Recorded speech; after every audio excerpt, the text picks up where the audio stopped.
जय श्री कृष्ण। आज श्री कृष्ण जन्माष्टमी है और आप सभी को मेरी चैनल कुसुम त्रिवेदी कुसुम कली से आपको मैं प्रणाम करती हूँ, नमन करती हूँ, आप सबका स्वागत करती हूँ। और कृष्ण जन्म पे लिखी मेरी 2 कविता मैं आपको सुनाना चाहती हूँ, पर उसके पहले थोड़ी सी बात कर कि जब कृष्ण जन्म हुआ तो भारी बारिश थी, इतनी बारिश थी कि भगवान को जब जन्म हो गया उसके बाद पलने में रख के, उनके मामा कंस उन्हें मार न दे इसलिए उन्हें पलने में रख के नंद बाबा के वहाँ छोड़ने गए थे वासुदेव जी। तो अभी भी इतनी ही बारिश हो रही है, आप देख सकते हैं, अभी भी यही बारिश का यही माहौल है। भारी बारिश हो रही है, जोरदार बारिश है और उसी पे कृष्ण जन्म। तो जैसे लगता है अभी भी हम उसी माहौल में हैं। कृष्ण जन्म, बारिश, बादल, तो उसी पे से मुझे एक रचना याद आई और मैंने लिखी है कि बादल तुम भी गजब ढाते हो। तो मैं आपको सुनाऊंगी उस वक्त का माहौल और आज का माहौल। आप देख सकते हैं हर जगह नदियाँ पूर आ रही है, हर जगह बाढ़ है। तो जैसे श्री कृष्ण आज भी धरती पे हैं या आए हुए हैं, बस यही माहौल पूरा रंग जमा रहा है और उसी पे मैंने एक रचना लिखी है, तो मैं आपको सुनाती हूँ। उसी दिन को याद करके मैंने ये रचना लिखी है। ये बादल भी यार गजब ढाते हैं, ये बादल भी यार गजब ढाते हैं, कभी श्वेत कभी श्याम रूप दिखाते हैं। कहीं बाढ़ लाते हैं तो कहीं जल को तरसाते हैं, ये बादल भी गजब ढाते हैं। प्रेमियों के मन प्रेम छलका विरह अग्नि में जलाते हैं। नैनों में स्नेह आंसू ला शहीद पति की याद दिलाते हैं, ये बादल भी यार गजब ढाते हैं। नदियों में प्यार बढ़ा सागर छलकाते हैं, नदियों में प्यार बढ़ा सागर छलकाते हैं, किसान को हर्षित कर हरियाली फैलाते हैं। प्रेमियों को हीर रांझा बना कभी खुशी कभी दर्द दिलाते हैं। जीव जंतु को खाना पानी दे उनकी उम्र बढ़ाते हैं, ये बादल भी यार गजब ढाते हैं। जिन्होंने कढ़ाई में खाया, कहते हैं कि जो कढ़ाई में खाता है उसकी शादी में पानी आता है। तो उस पर भी मैंने ये लिखा है, जिन्होंने कढ़ाई में खाया उनकी शादी में बरस जाते हैं। कहीं सूखाग्रस्त घोषित कर इंसान को पापियों का अवॉर्ड दिलाते हैं। लोग कहते हैं कि ये गांव ही पापी लोगों का है, यहाँ बारिश होती ही नहीं है। तो जिन्होंने कढ़ाई में खाया उनकी शादी में बरस जाते हैं। कहीं सूखाग्रस्त घोषित कर पापियों को अवॉर्ड दिलाते हैं। अरे बादल तुमने गोकुल को भी नहीं छोड़ा, तभी तो श्री कृष्ण गोवर्धन उठाते हैं। अरे बादल तुमने गोकुल को भी नहीं छोड़ा, तभी तो श्री कृष्ण गोकुल उठाते हैं, गोवर्धन उठाते हैं। और इसीलिए कृष्ण प्रेमी गोवर्धन पूजा कर उसे शीश झुकाते हैं, ये बादल भी यार गजब ढाते हैं। ये आखिरी में जो लिखा है वो मुझे बहुत पसंद है, तो मैं एक बार और आपको सुनाना चाहती हूँ। अरे बादल तुमने गोकुल को भी नहीं छोड़ा, तभी तो श्री कृष्ण गोवर्धन उठाते हैं, और इसीलिए कृष्ण प्रेमी गोवर्धन पूजा कर उसे शीश झुकाते हैं। ये बादल भी यार गजब ढाते हैं। और फिर कृष्ण जन्म हुआ। वासुदेव जी कृष्ण को गोकुल छोड़ के आए नंद बाबा के यहाँ, और वहाँ की लीलाएं तो अपरंपार है। तो वहाँ बलदाऊ भैया भी थे, दोनों भाई साथ साथ खेलते थे। जो भी तूफान करना, जो भी करना है, सब दोनों साथ में करते थे। यहाँ तक कि राक्षसों से भी लड़ते थे।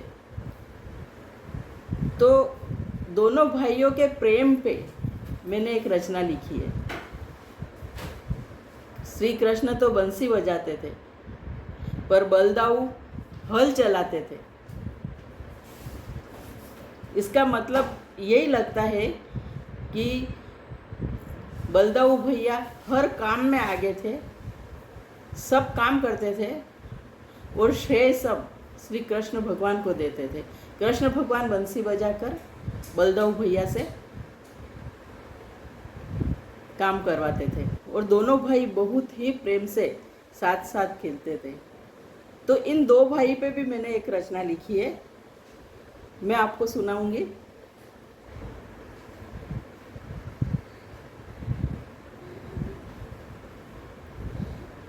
बलदाऊ भैया अपने इसमें भी जब दो भाई होते हैं तो बहुत मस्ती करते हैं, माता पिता को सताते हैं, और एक भाई दूसरे भाई की गलती को छिपाता है। तो इसी पे मैंने ये लिखा है कि कृष्ण का साथ दद्दा ने कितना निभाया, बलदाऊ ने कितना निभाया। तो आप सुनिए मेरी रचना। श्री कृष्ण का साथ निभाया दद्दा ने, श्री कृष्ण का साथ निभाया दद्दा ने, गोपियों का माखन चुराया दद्दा ने। कृष्ण के साथ माखन चुराने भी जाते थे। दोनों भाई माखन चोरी भी साथ में ही करते थे। तो आप सुनो। श्री कृष्ण का साथ निभाया दद्दा ने, गोपियों का माखन चुराया दद्दा ने। माखन मिश्री संग भोग लगा के माँ यशोदा को खूब सताया दद्दा ने। माखन मिश्री संग भोग लगा के माँ यशोदा को खूब सताया दद्दा ने। दोनों भाई मिलके जब यशोदा जी भगवान को भोग लगाती तो दोनों भाई खा लेते, और यशोदा जी देखती कि ये क्या है, भगवान ने खा लिया, क्या हुआ। मतलब एक लीला थी भगवान की। तो माखन मिश्री संग भोग लगा के माँ यशोदा को खूब सताया दद्दा ने। राक्षस ने गोकुल में उत्पात मचाया, राक्षसों ने गोकुल में उत्पात मचाया, सबको पल में मार गिराया दद्दा ने। राक्षसों ने गोकुल में उत्पात मचाया, सबको मार गिराया दद्दा ने। छुप छुप कर गोकुल कार्य संवारा, छुप छुप कर गोकुल कार्य संवारा, श्री कृष्ण का मान बढ़ाया दद्दा ने। कृष्ण के साथ बलदाऊ भी हर कार्य करते थे, पर छुप छुप के। श्रेय पूरा श्री कृष्ण को जाता था। तो छुप छुप कर गोकुल कार्य संवारा, श्री कृष्ण का मान बढ़ाया दद्दा ने। हाथों में हल जिनके हर पल रहता, हाथों में हल जिनके हर पल रहता, मुरली का गुणगान सुनाया दद्दा ने। हल से सब काम करते थे, लेकिन गुणगान मुरली का होता था। तो हाथों में हल जिनके हर पल रहता, मुरली का गुणगान सुनाया दद्दा ने। गोपियों संग श्री कृष्ण रास रचाए, गोपियों संग श्री कृष्ण रास रचाए, ये माँ को कभी न बताया दद्दा ने। कहते नहीं, बड़ा भाई छोटा भाई कोई भी गलती करता है तो दूसरा उस पर ढक देता है, छुपा लेता है उसकी बात। तो बलदाऊ भी यही करते थे। कृष्ण ने जब रास रचाया, गोपियों को छेड़ा, जो भी किया, पर दद्दा ने हमेशा उनका साथ दिया। तो गोपियों संग श्री कृष्ण रास रचाए, ये माँ को कभी न बताया दद्दा ने। राधा कृष्ण प्रेम माँ से छुपाकर, राधा कृष्ण का प्रेम माँ से छुपाकर बड़े भाई का प्यार निभाया दद्दा ने। जब राधा जी से प्यार किया तो बलदाऊ तो जानते ही होंगे, पर उस टाइम माँ से उन्होंने बताया नहीं, छुपाया। तो राधा कृष्ण का प्रेम माँ से छुपाकर बड़े भाई का प्यार निभाया दद्दा ने। गोकुल छोड़ कृष्ण संग मथुरा जाकर, गोकुल छोड़ कृष्ण संग मथुरा जाकर मामा कंस को मार गिराया दद्दा ने।